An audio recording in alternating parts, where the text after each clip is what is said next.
On est dans Ochot Tzadikim, l'apport de la Shonara.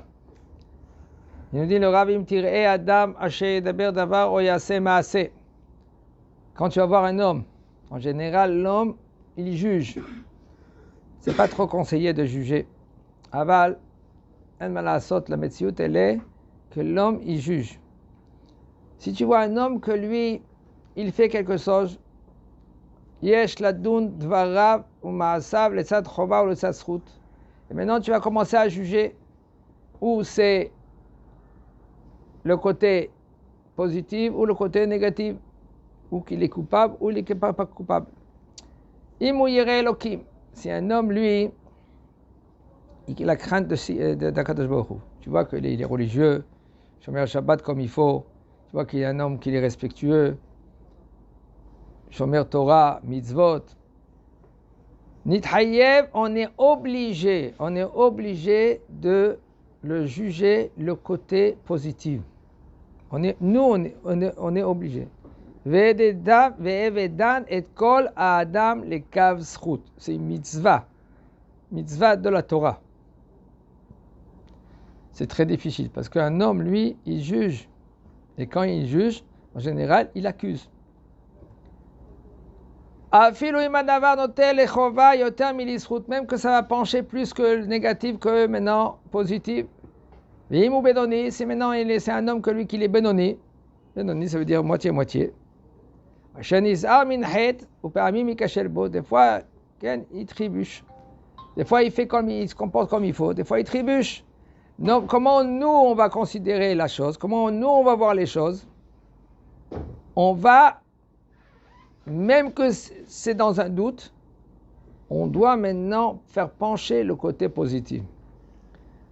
Et Akadosh Baruch Hu, lui, il va pencher, parce qu'Akadosh Baruch Hu, lui, il juge par rapport à comment toi tu te comportes aussi, par rapport à comment toi tu juges. Comme toi tu juges en bas, Akadosh Baruch Hu, il juge en haut. Et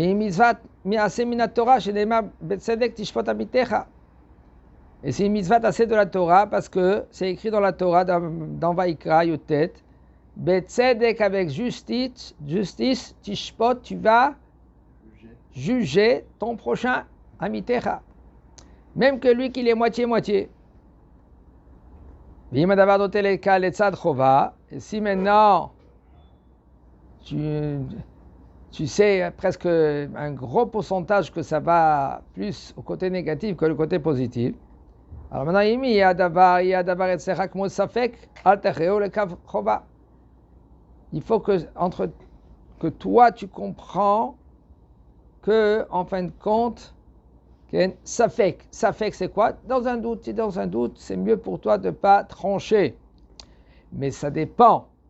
Im aish rov ma'asav lera'a. Si par exemple ce bonhomme, lui, la majorité de ses actions, c'est négatif, il n'est pas shomer Torah mitzvot. C'est un hilo à Kavana que lui, il n'est pas shomer Torah mitzvot. Faut savoir, shomer Shabbat, c'est magnifique. C'est énorme. Sans un homme qui n'est pas shomer Shabbat, alors on peut discuter sur la neshama, où elle se trouve la neshama, chez Mishmo.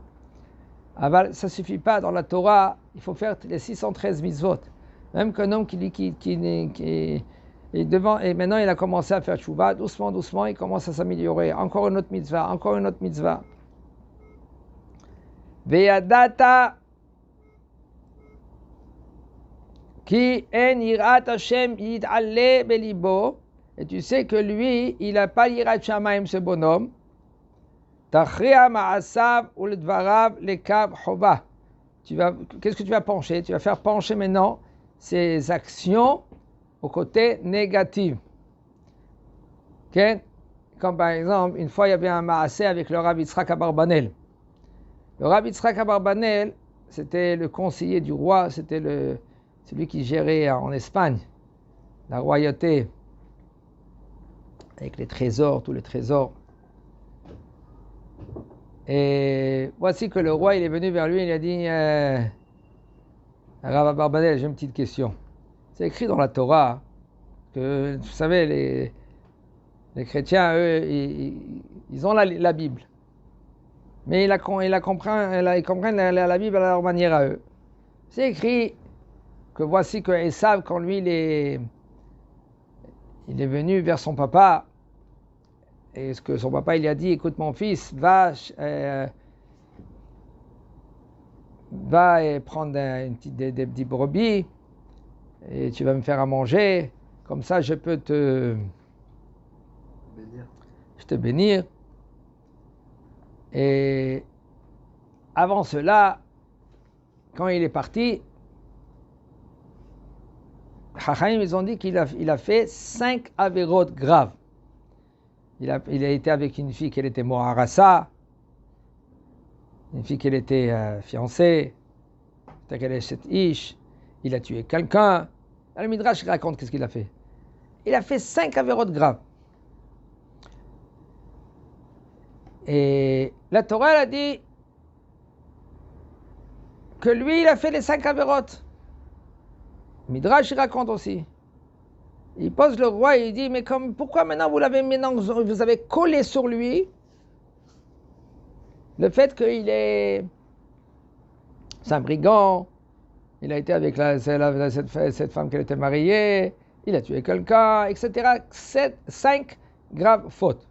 Pourquoi? Qu'est-ce que c'est écrit dans la Torah? C'est écrit dans la Torah qu'il est parti, il a été chercher des brebis, et il est revenu, et Yaakov, entre-temps, il a pris les brachot, c'est tout. Après, lui, tellement qu'il était très énervé, il a voulu tuer Yaakov Avinu. Mais pourquoi maintenant, vous les Juifs, vous disiez que Esav, il a fait tous ces coups-là? Il a dit au roi, il a dit, Bezat Hashem, je vais te répondre, laisse-moi quelques jours.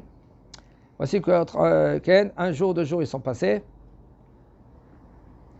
Et le Barbanel était tout le temps, il était assis là-bas, il mangeait avec le roi, comme il y a beaucoup des ministres. Et tout d'un coup, ils sont venus quelqu'un vers le roi qu'il va signer. Il y a ils sont venus avec des papiers pour signer, et lui, le roi, il a enlevé la bague, et il a signé. Et il a mis la bague à côté de lui, et il a été faire la Netilat Yadayim pour donner le kavod à Barbanel. Non, le Barbanel, comme il est parti avec le roi pour faire la Netilat Yadayim, il a pris la bague et il l'a mis dans sa poche. Voici qu'ils ont fait la Netilat Yadayim, ils ont mangé.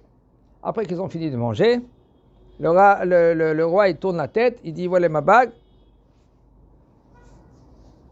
Personne ne sait où est la bague.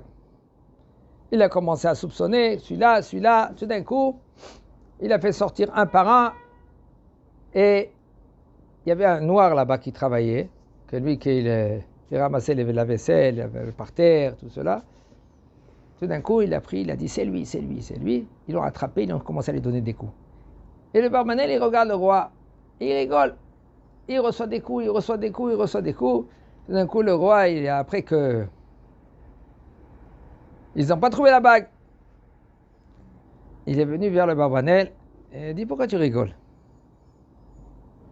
Il a dit Kvod Melech, monsieur le roi, faites sortir tout le monde. Après, je vais vous raconter. Ils ont fait sortir tout le monde, et même le noir. Alors Barbanel, il a dit au roi, pourquoi tu soupçonnes qu'est-ce qu'il t'a fait Il a dit, c'est comme ça. Eux, ça vient de Ham. Et eux, tout le temps, ils ont la main dans les poches. Et c'est sûr que c'est certain que c'est lui qui l'a pris. Il dit, pourquoi tu es sûr? Pourquoi tu ne soupçonnes pas quelqu'un d'autre? Il dit, parce que c'est eux, ils sont comme ça, eux. Tu entends qu'est-ce que tu dis, monsieur le roi? Eux, ils sont comme ça. Ça veut dire, qu'est-ce que tu veux dire? Ça veut dire que c'est leur habitude, c'est leur metsiout. La metsiout, c'est de mettre les mains dans les poches. Il met la main dans sa poche, il fait sortir la bague au roi. Monsieur le roi, c'est ça. Voilà votre. Ça, c'est la réponse à la question que vous avez posée, ça fait quelques jours. Les Chachamim, ils ont mis sur Esav. Parce que oui, qu'est-ce qu'il faisait? Où elle était sa tête du matin jusqu'au soir? Tout Sa tête, elle était du matin jusqu'au soir, c'est rien de tuer, de manger, de voler, de prendre les femmes. Les Chachamim, ils ont vu cela. Aïssa, il n'était pas chômeur, Torah mitzvot. Qu'est-ce qu'il faisait? Il venait vers son père, il lui disait, papa, comment on fait le maaser sur le sel, hein, ou sur le foin? Pourquoi il faisait ça? Vrai qu'il faut faire montrer, là, papa, je fais les mitzvot. Mais en fin de compte, enfin, au fond de lui, il faisait rien du tout. Ishtsaïd, mazé Ishtsaïd. Ishtsaïd, ça veut dire que lui, il capture. Qu'est-ce qu'il capturait? Il parlait, les Chachamim disent comme ça qu'il parlait avec son père avec douceur. Il est sad et aviv. Il capturait maintenant l'idée de la tête de son père. C'est ça le Inyan. Mais il faut faire très attention comment juger son prochain. En général, vadaï que si le bonhomme il est positif, il fait Torah, il faut mitzvot, on est obligé, comme la Torah nous dit dans Vaïkra, Betzedek tishpot et amitecha. On est obligé de pencher, de dire et de juger, même qu'on n'a pas le droit de juger. Parce qu'il faut savoir qu'un homme que lui qui il juge son prochain, Akadosh Baruch Hu, il va te mettre dans la même situation. C'est comme ça, on trouve les carnets. Un homme, lui, il croit que Akadosh Baruch Hu, il ne nous voit pas. Comment toi tu juges? Comme tu as l'intention de juger, comme ça Akadosh Baruch Hu, il te juge. Comme après 120 ans, le bonhomme, il va monter en haut. On va lui dire, nous, mon fils, qu'est-ce qui se passe? Il dit, Akadosh Baruch Hu, c'est bon, j'étais clean, j'étais mamash magnifique, bien. On lui dit, bon, d'accord, ben voilà, je vais te donner maintenant un petit film. Je vais te faire montrer un petit film. Et le bonhomme, il est assis, mais un beau film comme ça, un beau film. Et on lui fait montrer, nous, là, voilà, tu connais celui-là? Il dit non. Et puis il voit, qu'est-ce que tu penses que voilà, il a fait ça, il a fait ça, il a fait ça. Et si maintenant lui, il avait l'habitude de juger négatif, il va commencer. Mais celui-là, il a fait comme ça, eh bien il faut qu'il reçoive peine de mort. Celui-là, il va commencer à juger négatif. À la fin, on va lui faire montrer le vrai visage. On lui dit, tu vois, ça c'est toi. Et là, il va se tirer les cheveux. Pourquoi? Parce que c'est lui qui s'est jugé lui-même. Ah ben si maintenant toi tu apprends doucement, positive, juger positive. Maintenant qu'est-ce qui se passe? On va te juger positive, en premier, maintenant, et après 120 ans. C'est pour cela, Evedan et Kola Adam les Kafsrout, et Kola Adam, tout homme, les Kafsrout.